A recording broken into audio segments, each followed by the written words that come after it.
Hello my dear students, hope you all are very well. Today we will start next questions of exercise 8.2. In the previous video we have done formulas and up to question number 2. Here is question number 3. A shopkeeper buys 80 articles for rupees 2400. एक shopkeeper ने, एक दुकानदार ने 2400 रुपए में 80 article खरीदे and sells them for a profit of 16%, और उनको उसने 16% के प्रॉफिट पर सेल कर दिया, 16% के प्रॉफिट पर सेल कर दिया. Find the selling price of one article. हमें एक आर्टिकल की सेलिंग प्राइस फाइंड करनी है, एक आर्टिकल की फाइंड करनी है. तो बेटे जब अगर हमें सेलिंग प्राइस एक आर्टिकल की फाइंड करनी है तो हम कॉस्ट प्राइस भी कितने आर्टिकल की ले लेते हैं, 1 की ले लेते हैं. सेम जितने की हमें सेलिंग फाइंड करनी है उतने की हम क्या ले लेते हैं, कॉस्ट प्राइस. तो कॉस्ट प्राइस ऑफ 80 आर्टिकल्स कितनी है, ₹2400.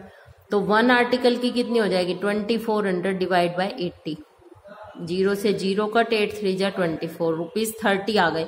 तो एक आर्टिकल की कॉस्ट कितनी हो गई, ₹30. अब ये कहता है कि एसपी फाइंड करो. अब देखो बेटा इस क्वेश्चन के अंदर हमें क्या गिवन है, प्रॉफिट परसेंट गिवन है. प्रॉफिट परसेंट है हमारे पास और हमारे पास सीपी है. तो हम क्या करते हैं, डायरेक्ट फॉर्मूला अप्लाई कर सकते हैं एसपी ऑफ आर्टिकल फाइंड करने के लिए. CP multiply 100 plus profit percent divide by 100. तो 30 मल्टीप्लाई 100 प्लस 16 डिवाइड बाय 100. तो 30 मल्टीप्लाई 116 डिवाइड बाय 100. पहले आपने प्लस करना है फिर काटना है. 0 से 0 कट होगी. अब मैंने 3 को 116 से मल्टीप्लाई कर लिया, 348 डिवाइड बाय 10 से क्या लगा दिया, डेसिमल लगा दिया. तो आंसर आ गया ₹34.80. तो एक आर्टिकल की एसपी क्या आ गई, 34.80 रुपीज. ठीक है. नेक्स्ट क्वेश्चन देखो. नेक्स्ट क्वेश्चन है हमारे पास, the cost of an article. Next question देखेंगे बेटा, question number 4. The cost of an article was ₹15,500. एक आर्टिकल की कॉस्ट है 15,500. ₹450 were spent on its repair. इसके रिपेयर पर कितना खर्च किया, 450. बेटे देखो जो रिपेयर पे, ट्रांसपोर्ट पे, ऑक्ट्री पे जो भी चार्जेस लगते हैं वो सब किस में ऐड होते हैं, कॉस्ट प्राइस के अंदर ऐड होते हैं. मीन्स ट्रांसपोर्ट पे लगाने पे हमने जो भी खर्च किया, रिपेयर पे जो भी खर्च किया, तो ये सारा जो स्पेंड का जो ये अमाउंट होता है ये किस में ऐड होता है बेटा, कॉस्ट प्राइस में. If it is sold for a profit of 15%. ये सब करने के बाद भी उसने अपने आर्टिकल को 15% के प्रॉफिट पर सेल कर दिया. Find the selling price of the article. हमें उसकी सेलिंग प्राइस फाइंड करनी है. तो सबसे पहले तो जो रिपेयर चार्ज है उसको किस में ऐड कर दोगे, कॉस्ट प्राइस में. ठीक है. देखो कैसे करेंगे. देखो बेटे सीपी ऑफ आर्टिकल हमें कितनी गिवन है, ₹15,500. स्पेंट ऑन रिपेयर कितना है, 450. दोनों को ऐड किया तो टोटल सीपी बन गई 15,950. ठीक है. अब उसने कितने परसेंट के प्रॉफिट पे उसको सेल किया है, 15% के प्रॉफिट पे उसने सेल किया है. तो SP of article, SP find करने के लिए हमारे पास फॉर्मूला होता है CP multiply 100 plus profit percent divide by 100. तो 15,950 मल्टीप्लाई 100 प्लस 15, प्रॉफिट परसेंट 15 थी ना, 15 बाय में 100, 15,950. पहले हमने इनको प्लस कर देना है. कभी आप 100 से 100 कट कर दो, पहले प्लस करना है फिर कट करना है. 100 प्लस 15 आगे बेटा 115 डिवाइड बाय 100. 10 से 10 कट होगी. अब 115 और 10 को मैंने 5 के टेबल पे कट कर दिया. 5 2 जा 10, 5 3 जा 15, 5 2 जा 10. अब मैंने 1595 को 23 से मल्टीप्लाई कर दिया, ये आ गया मेरे पास. और 2 से इसको डिवाइड करेंगे तो 2 1 जा 2 बचा 1, 2 8 जा 16, फिर 2 3 जा 6, 2 4 जा 8, 2 2 जा 4 बचा 1, 0.25 जा 10 0. ये आ जाएगी हमारी एसपी ऑफ आर्टिकल. ठीक है। तो किसी भी टाइप का कोई भी चार्ज होता है तो उसको किस में ऐड किया जाता है, हमेशा कॉस्ट प्राइस के अंदर ऐड किया जाता है। नेक्स्ट क्वेश्चन देखो बेटा, देखो ये कहता है a VCR and a TV were bought for ₹8,000 each. VCR और टीवी दोनों की कॉस्ट कितनी कितनी है, 8,000 ईच। मीन्स वीसीआर भी 8,000 का है, टीवी भी 8,000 का है। The shopkeeper made a loss of 4% on VCR. Shopkeeper को वीसीआर को सेल करने में तो 4% का क्या होता है, लॉस होता है। And A profit of 8% on TV, और टीवी को सेल करने में कितने परसेंट का प्रॉफिट होता है, 8% का प्रॉफिट हो जाता है। फाइंड द गेन और loss percent on the whole transaction. ये कहता है पूरी ट्रांजेक्शन पर, मीन्स वीसीआर और टीवी दोनों को मिलाकर उसको सेल करने में प्रॉफिट होता है या लॉस होता है, ये हमें बताना है। देखो हमने ना दोनों चीजों को पैरेलल चला दिया बेटा। देखो कॉस्ट प्राइस ऑफ वीसीआर कितनी है, ₹8,000, ठीक है। उस पर लॉस कितने परसेंट का हो रहा है, 4% का। तो हमें एसपी फाइंड करने का फॉर्मूला पता है, सीपी मल्टीप्लाई 100। अब लॉस है तो क्या करेंगे, minus 100 minus loss percent divide by 100, ठीक है। इसी तरह से हमने क्या फाइंड कर देनी है, टीवी की। तो सीपी ऑफ टीवी कितना है, ₹8,000। प्रॉफिट का कितना हुआ इस पे, 8%। तो एसपी ऑफ टीवी क्या आ जाएगा, CP multiply 100 plus profit percent divide by 100, ठीक है। अब आपने इसको सॉल्व देखो कैसे करना है।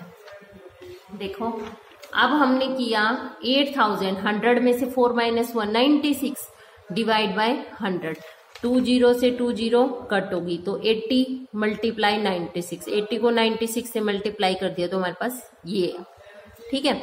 तो एसपी ऑफ वीसीआर आ गई ₹7,680। अब एसपी ऑफ टीवी फाइंड किया, 8,000, उस पर प्रॉफिट हुआ था 8% का, तो 100 प्लस 8 तो 108 डिवाइड बाय 100। 20 से 20 कट, 80 को कितने से मल्टीप्लाई कर दिया, 108 से, तो ये आ गया ₹8,640 आ गया, ठीक है। अब हम ये कहते हैं कि होल ट्रांजैक्शन पर प्रॉफिट और लॉस बताओ। तो हम होल ट्रांजैक्शन का फाइंड करने के लिए पूरी सीपी कर लेते हैं और पूरी एसपी फाइंड कर लेते हैं। तो total CP of both article, दोनों आर्टिकल की 8,000 थी, तो दोनों को प्लस कर दिया, 16,000 आ गया। इसी तरह हमने एसपी फाइंड कर दिया दोनों आर्टिकल का। फर्स्ट आर्टिकल का कितना है, 7,680, सेकंड का कितना है, 8,640, दोनों को प्लस कर दिया, ये आ गया 16,320। अब आप यहाँ पर देख रहे हैं कि जो एसपी है ना वो सीपी से क्या आ रहा है, ग्रेटर आ रहा है। एसपी सीपी से ग्रेटर है, तो ग्रेटर होता है एसपी, तो क्या होता है, प्रॉफिट होता है। प्रॉफिट कैसे फाइंड करेंगे, एसपी माइनस सीपी। प्रॉफिट और गेन एक ही बात होती है बेटा। एसपी में से सीपी को माइनस कर दिया तो उसको होल ट्रांजैक्शन पर कितने रुपए का प्रॉफिट हुआ, 320 रुपए का, मीन्स 320 रुपीज का उसको प्रॉफिट हो गया। अब प्रॉफिट परसेंट, ये कहते हैं ना परसेंट भी फाइंड करो, गेन परसेंट या प्रॉफिट परसेंट एक ही बात है। तो कैसे फाइंड करेंगे, profit upon CP multiply 100। Profit कितना है हमारे पास, 320, और सीपी हमारे पास कितना था, 16,000 मल्टीप्लाई 100। 20 से 20 कट, 10 से 10 कट, 16 1 जा 16, 16 2 जा 32। तो कितने परसेंट का गेन आ गया हमारे पास, 2%। कितने परसेंट का गेन आया, 2%। क्लियर। नेक्स्ट क्वेश्चन देखेंगे बेटा। नेक्स्ट क्वेश्चन ये कहता है, देखो question number 6, during a sale a shopkeeper offered a discount of 10% on the marked price of the item। marked price होता है बेटा किसी भी आर्टिकल पर जो प्राइस लिखी होती है। आप कभी भी नोटिस करना, आर्टिकल पर लिखा होता है एमआरपी, एमआरपी को ही हम मार्क्ड प्राइस कहते हैं। तो कहते हैं कि मार्क्ड प्राइस जो भी है उस पर 10% का क्या दिया है, डिस्काउंट दिया है।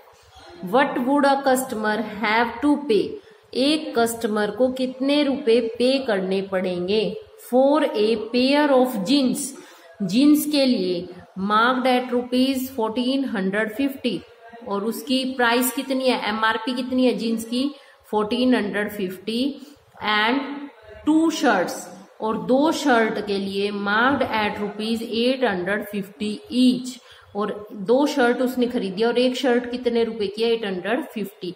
इसका मतलब उसको दोनों अमाउंट पर मिलाकर कितने परसेंट का डिस्काउंट मिला है 10% का। 10% उसको जीन्स पर मिला है और 10% ही उसको किस पर मिला है शर्ट्स पर मिला है। देखो कैसे सॉल्व करेंगे बेटा। डिस्काउंट लगकर हमारी कोई भी चीज है, कोई भी अमाउंट है, तो उसकी जो प्राइस है वो कम हो जाती है, क्योंकि डिस्काउंट से तो हमें बेनिफिट मिलता है ना। तो देखो MRP ऑफ जीन्स कितनी है ₹1450, डिस्काउंट कितना है 10%, तो 10% ऑफ इसका निकालेंगे। 10/100 मल्टीप्लाई 1450, 10 से 10, इधर से इस 0 से ये 0, तो ₹145 का उसको क्या मिल गया डिस्काउंट मिल गया। तो अब डिस्काउंट मिला तो उसको कम रुपए पे करने पड़ेंगे, तो ही पे फॉर जीन्स, जीन्स के लिए कितना पे करना पड़ेगा ₹1450 में से 145 को क्या कर दो माइनस, 10 में से 5 गए 5, 4 में से 4 गए 0, यहाँ बचा 4 में से 1 गया 3 1, ₹1305 उसको किसके लिए पे करना पड़ेगा जीन्स के लिए। इसी तरह MRP ऑफ शर्ट कितनी है ₹850, उसको इस पर भी 10% का डिस्काउंट मिला, तो 10/100 मल्टीप्लाई 850, 0 से 0 इस 0 से 1, तो 85 रुपए का क्या मिला डिस्काउंट मिला। तो ही पे फॉर अ शर्ट, शर्ट के लिए उसको एक शर्ट के लिए कितने रुपए पे करने पड़ेंगे, इसमें से इसको माइनस कर दिया ₹765, एक शर्ट के लिए उसको 765 रुपए पे करने पड़ेंगे। अब उसने शर्ट कितनी खरीदी है 2, तो ही पे फॉर ऑल, 2 से इसको मल्टीप्लाई करेंगे, 2 मल्टीप्लाई 765 प्लस 1305, 2 5 जा 10, 2 6 जा 12 और 1 13, 2 7 जा 14 और 1 15 प्लस दिस, तो ये आ गया ₹2835। उसको सारा मिलाकर कितने रुपए देना पड़ेगा 2835 रुपीज उसको पे करने पड़ेंगे। क्लियर। आज स्टूडेंट्स हम क्वेश्चन नंबर 6 तक ही करेंगे। Okay, good bye.